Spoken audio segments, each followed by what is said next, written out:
In few minutes, he's going to be hitting the stage. But quickly, I just should on Wele. And me personally, no matter mommy got 10,000 naira. Mommy to joke to 10,000 naira. Personally, me faithful. All right. I want every you are like. National say. All right. Waka or stay.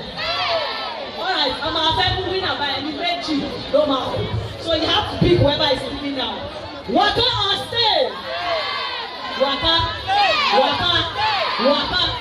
Waka. Waka or stay. Waka. Thank you so much, Daddy. And share and try.